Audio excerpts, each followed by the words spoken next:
during Hurricane Ian when everyone else went dark. Crime is roughly 70% lower than the average. Sounds perfect, right? But here's the catch. Perfection has a price that isn't just the $400,000 median home. Think clipboards, rules, and a smile you can hear through the HOA. Today, we're ranking 10 Florida towns locals actually retire to, from solar-powered predictability to places where the loudest thing is a rooster. By the end, you'll know if you want guaranteed reliability or a little grit with your sea breeze. A town where the lights never go out sounds dreamy. So why do some residents say it feels like living inside a brochure? Welcome to Babcock Ranch, where the pitch is clean and the execution is cleaner. We're talking 100% solar with on-site battery storage, fiber internet that actually works, planned trails that loop like a theme park map, and crime way below the national average. Median home price hovers around the 400s, and the value proposition screams predictability. The marketing language translates to peace, less chaos, fewer surprises, a style you can set like a thermostat. But here's the catch. Predictability comes wrapped in policy. You get HOA rules that read like a tech manual, architectural guidelines that make personal air a committee decision, curated events that are optional on paper but feel like attendance is part of the social contract. There's a soft pressure to be pleasant at all times. Smiles are standard issue. Reliability meets autonomy, and they don't always shake hands. Day to day, it's not dystopia. It's corporate. Trash cans measured from the curb. Lawn shades that match a sample card. Porch lights nudged toward a schedule so the streets feel balanced. The place hums like an office campus where the core goal is aesthetic consistency. You'll get the benefit. No junked cars, no rogue paint jobs, but you'll also get the oversight. If you like your mess human, it reads as staged. Research on planned communities lines up with this vibe. Residents often report higher satisfaction with safety, amenities, and maintenance, while scoring lower on spontaneity and organic community life. It's a trade. You gain predictability and lose a little temptation. Think of it like flying on an airline that never delays but won't let you adjust your seat back. Comfortable, efficient, and just a bit rigid. Now the math. Monthly life here is fee stack versus bill drop. HOA dues plus CDD fees quietly collect in the background, while your utility line looks slim because solar and storage do heavy lifting. The equation nets out to consistent cost, fewer gotcha outages, but with more touchpoints from the people who manage the neighborhood. Reliability reduces risk. Oversight increases contact. The emotional bill is the feeling of being managed, even when the lights are on and the air conditioning never hiccups. Hurricane Ian is the case study everyone brings up, and for good reason. Babcock Ranch held power thanks to grid island, elevation that kept flood risk lower, and underground lines that don't snap in wind tantrums. People kept cooking, charging, living. That wasn't luck. That was design. The same design that builds the reliability also builds the controls. You can't cherry-pick the upside without acknowledging the structure behind it.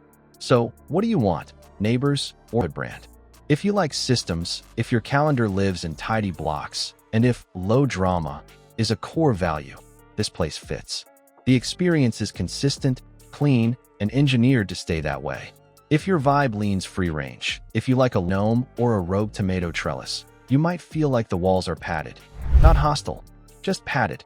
Babcock Ranch is a win for risk-averse planners who want their life to run like a reliable app.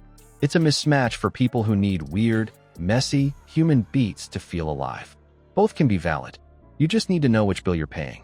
So if the brochure smile scares you, where retirees trade predictability for personality, without torching safety or budget.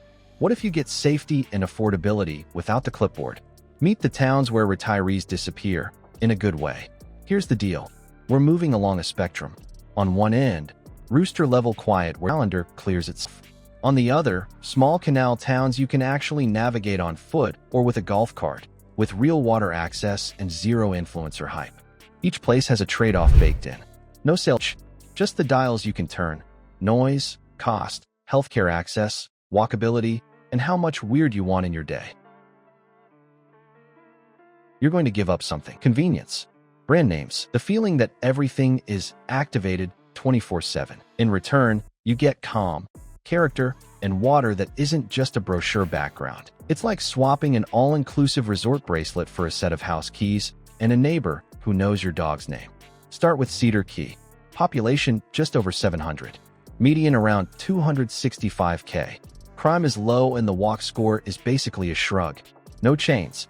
No traffic lights. You get artsy energy, front porch conversations, and salt in the air. The trade-off is real.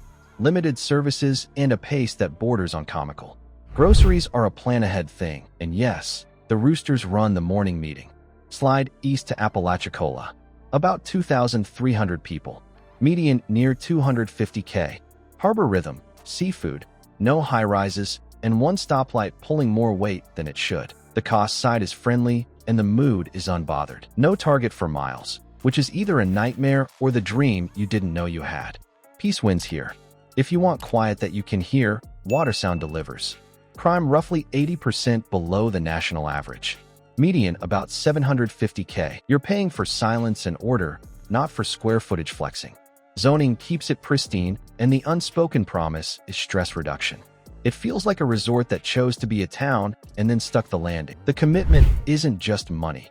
It's agreeing to keep things unruffled. Now, Defuniak Springs. Median around 235K.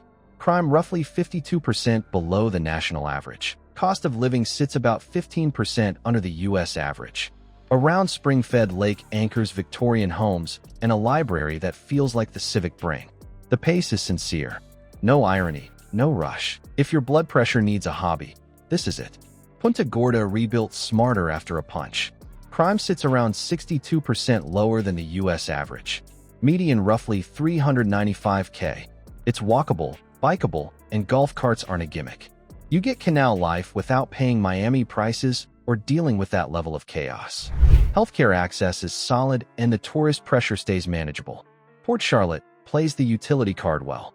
Median around 330K. Crime about 56% below the national average. Cost of living is modest. Canal grid for days, a healthcare-heavy economy, and a vibe that prioritizes usability over glamour. It's the one you pick when you want simple math and easy errands. Micanopy is Florida's oldest inland town, and it moves like time forgot it. Population around 650. Median near 245K. Crime down big from the national average. Chains are scarce, and antique stores open when they feel like it. Goat sightings are not weird. If you want a soft landing for your nervous system, this is the pillow. Mount Dora brings a storybook core with walkability you'll actually use. Median about 315K. Crime roughly half the national average. Festivals, antiques, and just enough eccentricity to keep your weekends interesting without needing a spreadsheet. It's curated, but it breathes. Everglades City is Frontier Zen. Under 500 people.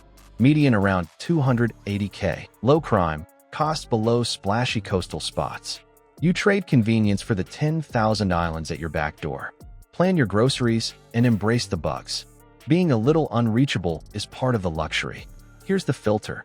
If you want rituals and silence, lean Cedar Key or Watersound. For walkability with same pricing, Punta Gorda or Port Charlotte. If you want a storybook center with impulse charm, Mount Dora. If you want Frontier Zen, Everglades City. Here's the thing. Safety and price are the easy filters. The real choice is lifestyle fit. How much order you can stand before it feels staged. Some of you want structure. Some of you need patina and porch talk. Comment Team Predictable or Team Patina and tell me which town matches your tolerance for rules versus rogue roosters. Be honest, your stress level will thank you. Like this, so the algorithm thinks I'm important. Subscribe if you're shopping for peace and a little personality. And if your gut still can't decide, start with a weekend stay. Your mornings will tell you faster than any spreadsheet.